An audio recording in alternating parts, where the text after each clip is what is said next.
Hi friends, ഞാനിന്നിവിടെ ഈ ഒരു പില്ല് എങ്ങനെ നമുക്ക് വളരെ എളുപ്പത്തിൽ തയ്ച്ചെടുക്കാന്നുള്ള വീഡിയോ ആണ് കാണിക്കുന്നത്. അപ്പോൾ എങ്ങനെയാണ് ചെയ്തെടുക്കുന്നതെന്ന് വേഗം നോക്കിയിട്ട് വരാം. അതിന് വേണ്ടിയിട്ടുള്ള തുണി ഞാൻ ഇതുപോലെ എടുത്തിട്ടുണ്ട്. 2 പീസാണ് എടുത്തിട്ടുള്ളത്. അപ്പോൾ ഇതുപോലെ വെച്ചിട്ട് ഇങ്ങോട്ടേക്ക് ഒന്ന് ഫോൾഡ് ചെയ്യാം. മടക്കി വെച്ചിട്ടുണ്ട്. അതിനുശേഷം മാർക്ക് ചെയ്തെടുക്കാം. ഞാൻ ഇവിടുന്ന് ആദ്യം ഒരു 5 ഇഞ്ചിൽ ഇവിടെ മാർക്ക് ചെയ്തെടുക്കുന്നുണ്ട്. ഇനി ഒരു പോയിന്റിൽ വെച്ചിട്ട് വീണ്ടും ഒരു 5 ഇഞ്ചിൽ തന്നെ മാർക്ക് ചെയ്തെടുക്കാം. ഇനി ഈ ഒരു പോയിന്റിൽ നിന്ന് ഒരു 3 ഇഞ്ചിൽ മാർക്ക് ചെയ്യാം.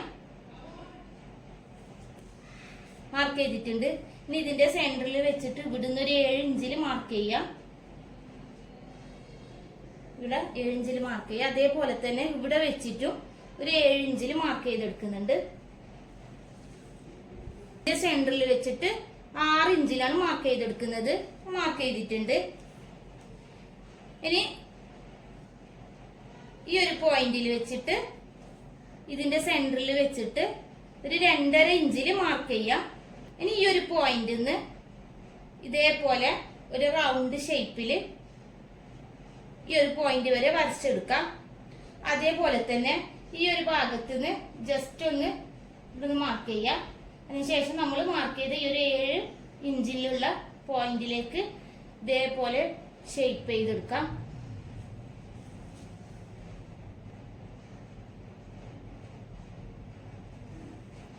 ഇനി ഈ ഒരു ഭാഗത്ത് നിന്ന് ഇവിടുന്ന് 1 ഇഞ്ച് മാർക്ക് ചെയ്യാം. ഈ 1 ഇഞ്ച് വെച്ചിട്ട് ഒന്ന് ഇങ്ങോട്ടേക്ക് റൗണ്ട് ഷേപ്പ് ആക്കി വരക്കാം. ഇവിടുന്ന് ഇങ്ങനെ ഒന്ന് റൗണ്ട് ഷേപ്പിൽ വരച്ചെടുക്കാം. ഇനി ഇത് നമ്മൾ ഈ ലൈന് വരച്ച മാർക്കിലൂടെ തന്നെ ഒന്ന് കട്ട് ചെയ്ത് മാറ്റാം. കട്ട് ചെയ്തിട്ടുണ്ട്. അപ്പൊ അതിലേക്ക് കെട്ടിക്കൊടുക്കാനായിട്ട് ഒരു ബെൽറ്റിന്റെ പീസും കൂടി ഇതേപോലെ 2 പീസ് കട്ട് ചെയ്തെടുത്തിട്ടുണ്ട്. ഈ 2 പീസിന് ആദ്യം ഈ ഒരു സൈഡിൽ നിന്ന് ഇതേപോലെ മടക്കാം. അതിനുശേഷം ഇങ്ങോട്ടേക്കും ഈ ഒരു സൈഡിൽ നിന്ന് മടക്കിയിട്ട് ഈ ഒരു പീസ് ഫുള്ളായിട്ട് സ്റ്റിച്ച് ചെയ്യാം. അതേപോലെ തന്നെ ഈ ഒരു പീസും കൂടെ സ്റ്റിച്ച് ചെയ്യാം. ഈ 2 പീസ് ഇതുപോലെ സ്റ്റിച്ച് ചെയ്തിട്ടുണ്ട്. ഇനി നമ്മൾ നേരത്തെ കട്ട് ചെയ്ത് വെച്ച പീസ് എടുത്തിട്ട് ഇതേപോലെ നല്ല വശമായിട്ട് വെച്ചു കൊടുക്കാം.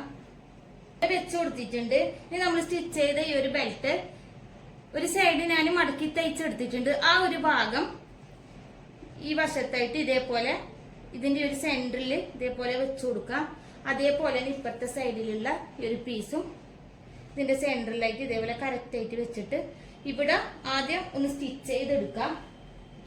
അതിനുശേഷം ഈ ഒരു പീസ് ഇതിന്റെ മുകളിൽ കറക്റ്റ് ആയിട്ട് ഒന്ന് വെച്ചു കൊടുക്കുന്നുണ്ട്. ഇതുപോലെ വെച്ചതിന് ശേഷം നമ്മൾ ഈ ഒരു സൈഡ് ഇങ്ങനെ ഫുള്ളായിട്ടൊന്ന് സ്റ്റിച്ച് ചെയ്യാം. ഈ ഒരു ഭാഗത്തും സ്റ്റിച്ച് ചെയ്യണം. ഇവിടെ സ്റ്റിച്ച് ചെയ്യുന്ന ടൈമിൽ ചെറിയൊരു സ്പേസ് വിട്ടു കൊടുക്കാം. നമുക്ക് ഇത് സ്റ്റിച്ച് ചെയ്തതിന് ശേഷം തിരിച്ചിടാനുണ്ട്.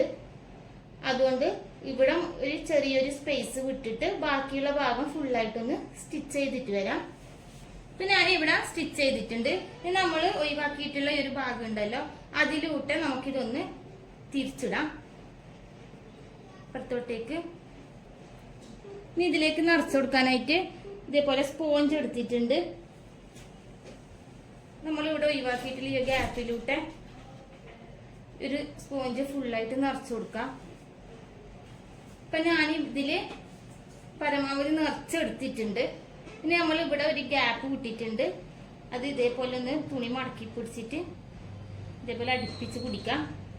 സൂചി നൂലും വെച്ചിട്ട് ഇവിടെ വരെ ഒന്ന് കറക്റ്റ് ആയിട്ട് ഒന്ന് തുന്നിയെടുക്കാം. ഇന്നത്തെ എൻ്റെ വീഡിയോ നിങ്ങൾക്ക് എല്ലാവർക്കും ഇഷ്ടമായിട്ടുണ്ടാവുമെന്ന് വിചാരിക്കുന്നു. ഇഷ്ടമായിട്ടുണ്ടെങ്കിൽ ഒന്ന് ലൈക്ക് ചെയ്യുക, ഷെയർ ചെയ്യുക, കമൻറ്റ് ചെയ്യുക. എൻ്റെ ചാനൽ ഇനിയും സബ്സ്ക്രൈബ് ചെയ്യാത്തവരുണ്ടെങ്കിൽ ഒന്ന് സബ്സ്ക്രൈബും കൂടെ ചെയ്യണേ. അടുത്ത വീഡിയോയിൽ കാണുന്നത് വരെ ബായ്.